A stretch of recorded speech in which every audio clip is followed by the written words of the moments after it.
Fighting Silent Poison, the unsung story of Dr. Herbert Needleman's crusade to expose childhood lead poisoning. The bright white house can be your house if you paint it with the paint that the Dutch boy calls bright white. If there's quality on the inside, there's a Dutch boy on the outside. Dutch Boy Paints. By the mid-1900s, lead was hidden in gasoline, paint, pipes, and homes across America. Many believed low levels of lead were harmless, but after studying the toxicity of lead, Dr. Herbert Needleman challenged that idea and proved that even small amounts of lead could damage children's brains, behavior, and future. He faced backlash from industrial companies, but refused to back down. His research changed public health policies, yet his name remains largely unsung today.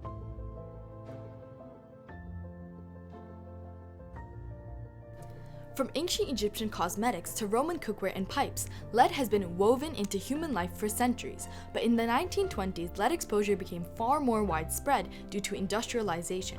Lead became a commonly used material due to its flexibility, strength, and low cost. As demand for lead increased, its mining did too, which caused increased lead poisoning in towns near mining areas. Additionally, lead was used in cars as it kept up with improving engine performances.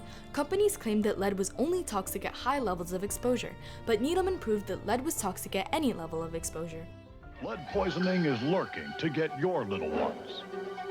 Lead paint chips for them to nibble on, lead dust for them to breathe. So keep little ones away from peeling paint. According to Needleman's studies, lead poisoning was highly dangerous because after exposure, lead travels through the bloodstream and sinks into organs and bones, causing neurological disorders. The effects are greater in children because their organs are still developing. In 1957, Needleman met his first lead poisoning patient, a 3-year-old Hispanic girl who lived in a house coated with lead paint. After treating her with chelation therapy, which removes metals from her bloodstream, Needleman suggested that the girl should not go back to her home to avoid further lead poisoning. But her mother told Needleman that the houses she could afford to rent would not be painted lead-free.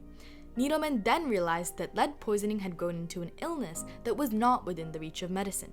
At a time when hospitals often avoided diagnosing lead poisoning for legal reasons, Needleman, as a chief resident, required immediate blood lead tests for symptomatic children. Needleman's passion for helping children was not limited to lead poisoning.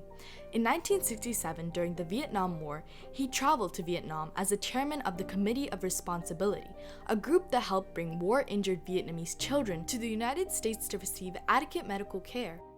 Dr. Needleman's family personally fostered a young boy who required reconstructive surgery around his jaw.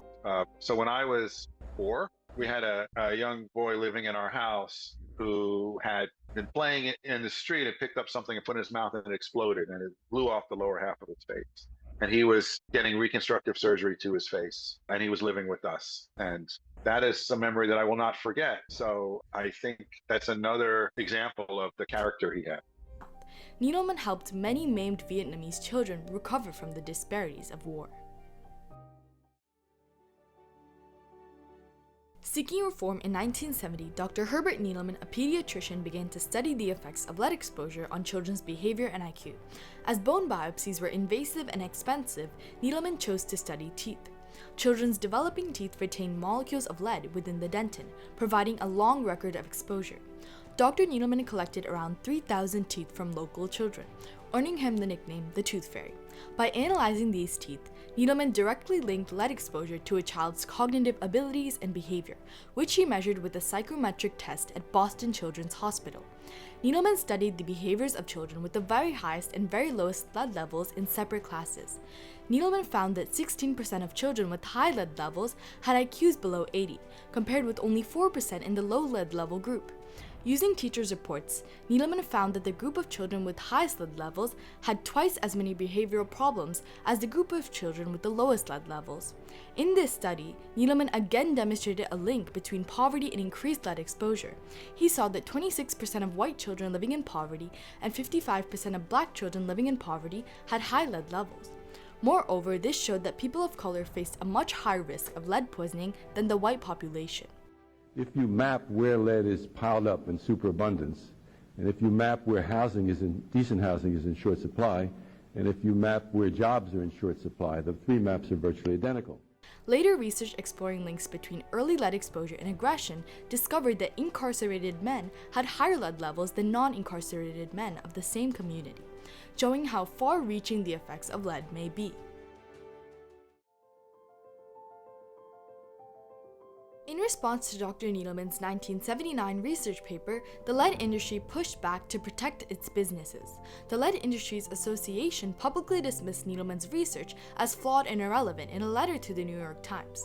The industry ostracized Needleman, labeling him an anti-lead fanatic while working to discredit his studies. When I last testified here in 1979, there was considerable disagreement about the impact of lead at low dose on children. That's been effectively settled in the period since that time. And there is a broad consensus on the part of everybody except the lead industry and its spokesman that lead is extremely toxic at extremely low doses. And the safe level of it has yet to be defined. In the 1990 Superfund lawsuit of United States versus Sharon Steel Corp., Needleman bravely testified against the polluting company. In response, the corporation brought in witnesses Claire Earnhardt, a former anti-lead researcher, and Sandra Scarr, a consultant to the EPA, who, after reviewing Needleman's research records, accused him of scientific misconduct. It was later revealed that Earnhardt and Scarr were compensated by the Lead Industries Association to support the industry and shut down any anti-lead arguers. The legal battle was reported in On Being a Whistleblower, the Needleman Case 1993, which stated his deviations from ordinary scientific practice produced reports that misrepresented the research results. The case eventually died down, with Needleman's research-related errors being proven as very minuscule, with no effect on the overall outcome of the study. Despite this opposition, Needleman continued his quest. He showed his exasperation with the lead industry in an interview with the Pitman magazine, where he stated, "The thing about lead toxicity is it's completely preventable." Needleman's research strengthened laws that ban lead, including the Clean Air Act of 1970, which amended the use of lead in gasoline, the Lead Paint Poisoning Prevention Act of 1971 that outlawed the use of lead in household paints, and the 1992 Lead-Based Paint Disclosure Rule, which required sellers, real estate agents, and landlords to disclose the lead levels in a residence to a willing buyer. Philip Landrigan, who co-wrote Raising Children Toxic-Free with Needleman, stated, "Dr. Needleman was a key figure in persuading the Environmental Protection Agency to take lead out of gasoline." Needleman's claim that lead was toxic at low levels set him apart from other researchers, and his finding that they caused low IQs and irritability in children helped parents recognize early lead poisoning. Needleman's research and books were numerous, with Raising Children Toxic-Free becoming one of the top 10 best parenting books of the year in 1994 by Child's Magazine. This prompted the Lead Industries Association to attempt to tarnish Needleman's reputation and research, all in an effort to save a business that ruthlessly harms people daily. Beyond his research, Needleman's compassion for children showed in even the smallest moments. We were in a mall somewhere, I think, and we were on the second floor, and there's an escalator.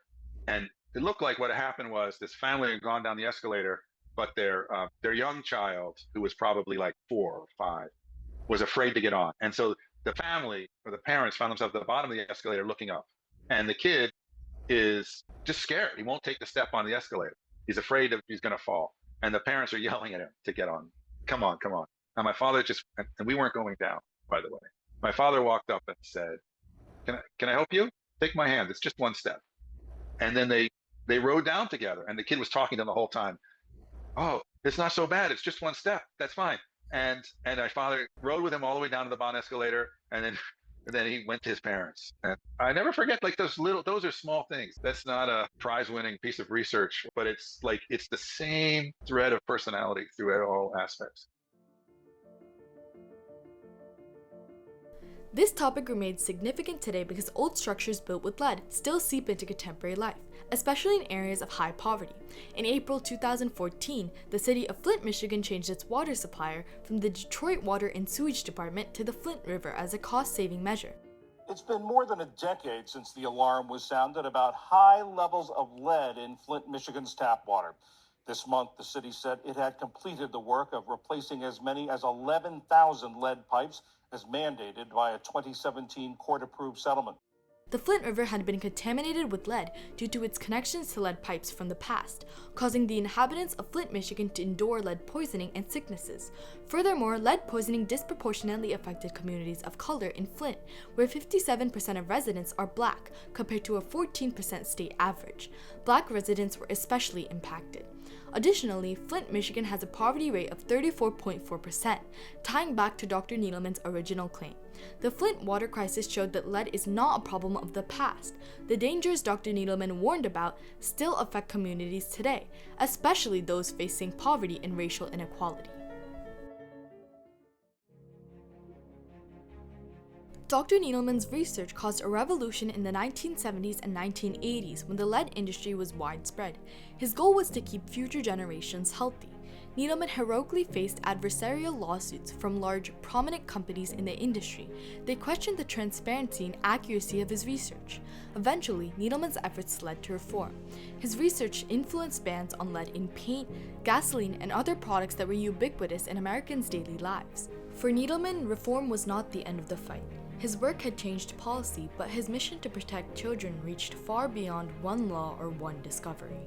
I'm sure he thought that he could have gone farther. I know he had other ideas. He ran out of time on this planet, but he had lots of other ideas about ways to keep making things better that they were left to the rest of us, I guess. I think he would really want people to think for themselves, to look at the world around them and ask the hard questions about what's actually happening and take a stand for what's right, even when it's difficult. That's what he always did. His life would have been a lot easier if he hadn't always done that. And he certainly was smart enough to succeed without making difficult choices like that. But I don't think he could have done things any other way. Needleman's legacy lives through every child protected from the harm of lead. Yet despite his imperative work, Needleman's name remains unsung. Without his courage to challenge a major industry, generations of children would still be haunted by a silent poison.